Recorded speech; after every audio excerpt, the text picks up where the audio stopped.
ko makapag-perform sa big stage scene sa overseas sa ibang bansa at syempre makapag-release more music ko sa ma-enjoy ko. Saka syempre po parang ano po, para malabas po yung hip-hop sa ibang stage ng mundo po. Meron po ba kayong dream collaboration with other artists po, locally? Kuya Maki po. Kuya Maki. Opo. Kuya Maki. Bakit po? Ano po, parang same po yung ano namin, concept na parang winter tour to gawin po. Ako po ano, Jimmy. Kasi ano po sila, pop. Ang ganda po kasi bubblegum pop na sila. Tapos ganun din po yung, ano po namin, genre ng song. Kasi po, parang kasala po kung magkabala. Parang po makulay yung song dito. Ano po, ano, kaya yung hip-hop po. Kasi ang goal po namin maangat po lahat ng hip-hop po. Ang goal po namin ma-producean po namin yung hip-hop. Like, nag-importante po namin yung hip-hop. I think kahit po yung pwede namin yung mga kalaway. Maging kami din po kami. Sa one-year journey nyo as a group, ano yung pinaka-cherish yung moments with your friends? Siguro po yung ano, ganito kami parang touch-with event kada birthday po namin. Pupunta po sila doon, galing po sila sa Cebu, ganyan po. Kasi po kasi parang nakakabanding po namin yung mga fans po namin sa mga araw po na gano'n. Gastos talaga nila yung effort nila para po sa amin.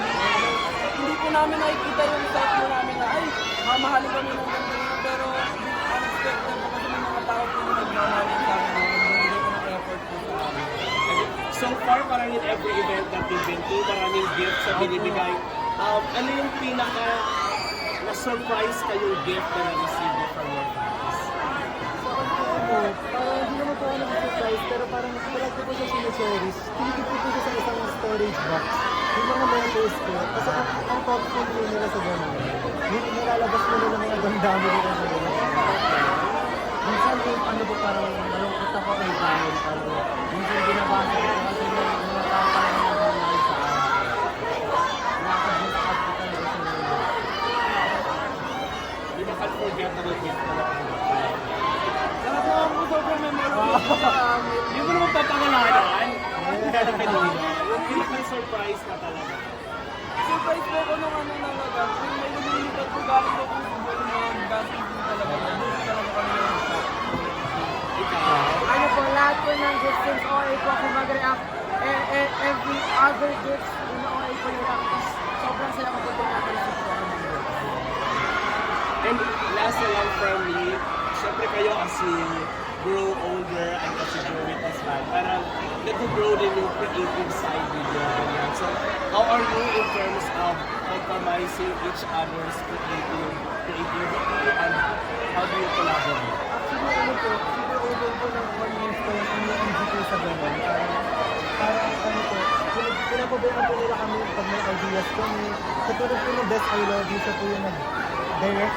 Tama ba? Creative director, gano'n po. Tapos sa songs naman po, okay din po sa amin na ano, maglabas din sa ibang genre, katulad ng R&B, gano'n po. Yes. And last words for your fans, for everyone who has attended today's Words na. Thank you so much, Anis, for supporting us from the very first day. At sana palagi po kayo nandyan to support us and we will do our best always for you guys. Thank you so much, Anis. We love you so much. Thank you, thank you. Picture na lang, picture. One picture lang.